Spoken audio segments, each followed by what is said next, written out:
Good morning, everybody, and thank you for joining me while I talk about self-care this morning. My name is Deborah Byrne. I'm known as DBpsychology across the social media. I would also just like to mention a lot of people on Able are last night on loneliness. Now, I've written a number of blogs on loneliness, and if you missed a link last night on Able, you can go back and you'll find that link on the hashtag Able, or you can go to my own blog, which is www.deborahbyrnepsychologyservice.com, and if you type in loneliness into the search button, you will find a number of blogs. Today's talk is about self-care, and my question to you is, what does self-care mean to you?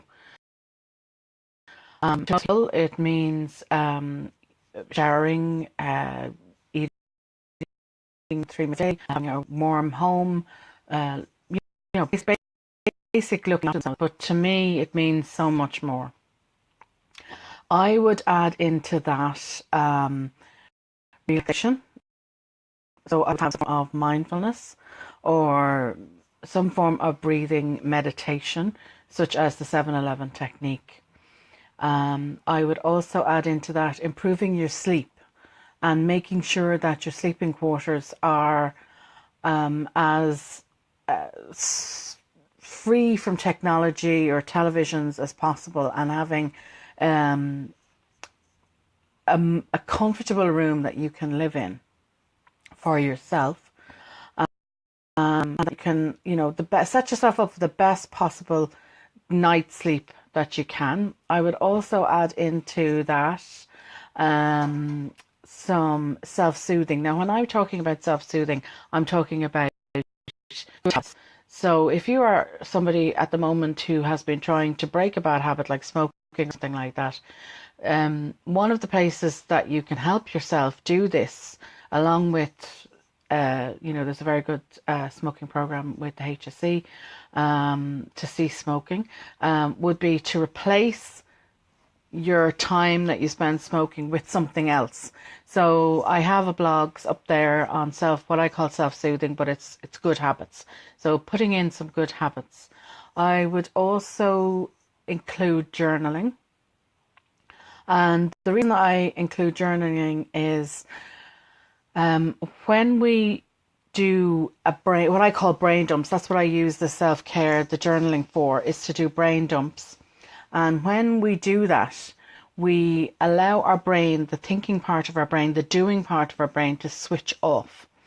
So by sticking all our thoughts down, all our to-do lists down on paper, we're telling our brain it's okay to take a break now. The information that you need is right here on this piece of paper, and we can go back and we can find it later if we need it. So you can have a break. And this then impacts your sleep. It impacts your ability to relax more. And so why wouldn't you? Why wouldn't you do that? Why wouldn't you take this opportunity just to simply write our lists down, write out how we're feeling down, write about how your day went, and just get it all out at the end of a day and let it go. And your brain then has a chance to switch off. So it's a great technique to use. I would also include writing in at least 3 things that you're grateful for. And the reason I say that is, if you want to change your perspective on your life and to see some more positivity in your life, then writing down positive things that have actually happened to you signals to your brain that you are now looking for positive things in your life. You're not looking for the negative anymore. So if you think about it in terms of, if you decide to go out and buy a blue car, well, all of a sudden you're going to see blue cars everywhere. This is how our brain thinks. So if you start writing down every night 3 things you're grateful for, it can be very, very simple, very small. It doesn't matter how small they are. Your brain is going to start thinking, oh, I have to start seeing things that are positive, that are good in our lives, and not just concentrate on the negative. So if you've been concentrating on a lot of things that have been happening in your life that you feel depressed about, So one of the ways to start changing your brain's way of thinking is to write down the the gratitude. Write down your gratitude list. It's a very good way to basically change your mind. And I would highly recommend it along with the journaling in order to let go of all the emotion. And a positive way of expressing our emotion is to journal about it. So the next part is to have some self-compassion. We are great as to have compassion for others and what is going on in their lives. But remember, if you're having a tough time, then even acknowledging that I'm having a tough time today, that's so important. It's so important for you to realize that I'm having a tough time. It's okay. It's okay to have a tough time. And maybe I need to talk to somebody. It can just be a friend that you trust. You can pick up the phone and have a chat with them. The other thing I would say is celebrate. So if something good has happened or something, even no matter how small, I don't care how small it is, if you are have something that has happened that is a win for you or a win for children or a win for grandchildren, pat yourself on the back. And I mean literally pat yourself on the back. So take your hand and give yourself that pat on the back. It's amazing how much that will give you an uplift in how you feel. Just to start acknowledging every small step that you have taken in your life, and to maybe go back, and if you haven't celebrated some successes in the past, well, maybe it is time to go back and say, oh, well, I did this. I graduated college and I never even acknowledged it. Or I completed my leaving certificate and I never not acknowledged it. I completed my junior certificate. I never acknowledged it. Those are bigger things. They don't have to be big things like that. They can be very small things, very small wins, a pay rise. You today you got up out of bed, you got dressed, you got washed, you ate 3 meals, and if that's that you consider that a success for today, particularly if you've been very depressed, that can be a amazing success for you. So please celebrate those successes and say, well done, I did it. And acknowledge those. And don't forget to go back and acknowledge those in your gratitude. The other thing I would say to people, if you have been feeling down, or if you're a technique that I would use is a grounding technique that I would use with people, and it is how you actually hold your posture. It's very subtle, but it can be very uplifting to how you feel in the day. Most people will think when they're depressed, their whole body will shrink over, their head will go down.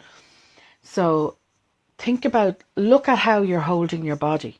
So if you are feeling depressed or very down that day, and today isn't a good day for you, look at how you are feeling and watch your body posture, and start by bringing your shoulders back up and bringing your head up and chin up. Make sure the chin is up so that you're looking straight ahead, and that immediately helps and signals to your body to start feeling a bit better. It's just a trick. It is a trick, I know, but it works. It's a very effective method of telling your body, okay, it's time to feel a bit up now. Now, the next part is nurture. I would say nurture yourself. Now, you're nurturing yourself by the basic self-care. You're showering, you're washing your clothes, you're cleaning your rooms, you're eating 3 meals a day, you're getting out in the fresh air for at least 15 minutes at lunchtime, particularly at this time of the year, is very important for your vitamin D and very important for your mental health. If you suffer from SAD, or you think you suffer from it very slightly, so get out, or as I've said before, sit beside a large window or a big, if you have a sliding door or something, sit as close to that as possible while you're working during the day, or, move your desk and work and move it over towards the window if you possibly can, or at least get out at lunchtime. If you can't go out at lunchtime, this is what I'm saying about sitting beside the window. Go and sit in an atrium or a sunroom or somewhere. If it's a bit cold, wrap up warm, but get outside or close to that window as possible and get that sunlight coming in on your face, on your hands, for at least 15 minutes. And it should help improve your vitamin D, and it should help improve your mood. It does help. And so I would include that. Now, my last point in terms of self-care would be know your rights and entitlements. And if you are on any sort of benefit or anything like that where you live, make sure you are getting everything. So if you are disabled, or if you are living on a low income, please go and make sure you're getting everything that you're entitled to financially. There is nothing worse than having a financial problem hanging over your head. And so I would go and I would seek help, maybe Citizens Advice, or a one of the groups that is out there, like D15 is a group. They're leaders. There will be a disabilities group, maybe for your disability, or there will be something, but they will know what you're entitled to and what your rights are. It's important to know what your rights are. Nobody is allowed to walk all over you. So they are the basics that I would look at in terms of self-care. It's not just about looking after your body and looking after your day-to-day living. It's more about, it's about everything. It's about your spiritual, it's about your body, and it's about your mental health. That's what I think of self-care. That's, for me, that is what self-care is. I would just like to mention to people that I have a 14-week course starting on the 12th of February, and it's limited to 10 places. And why I'm limiting it to 10 places is I want to be able to give those 10 people my time one-to-one, basically, and be able to make sure that they have the support they need during the 14 weeks while we go through all the subjects that I have listed on self-care, and a load more. I do go into negative thinking, negative people, and changing those. I do go into improving your positive thinking. I do talk about finances and getting those in order, and I talk about emotions and how we can regulate our emotions to regulate ourselves. And I do go into goal setting. That'll be towards the very end. So I'm hoping that you can join me.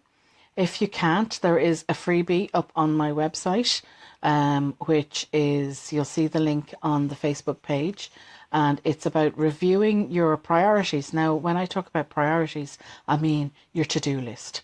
So remember, everybody is great at putting lots and lots and lots and lots of things on our to-do list, but we fail to put ourselves on our to-do list.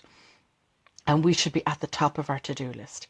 So in that freebie, I talk about reviewing that to-do list and deciding if somebody needs to go, something that needs to go off that to-do list. Is there something that is out of your control? So if it is, then we have to say goodbye to it, and we have to put it on the out of our control list.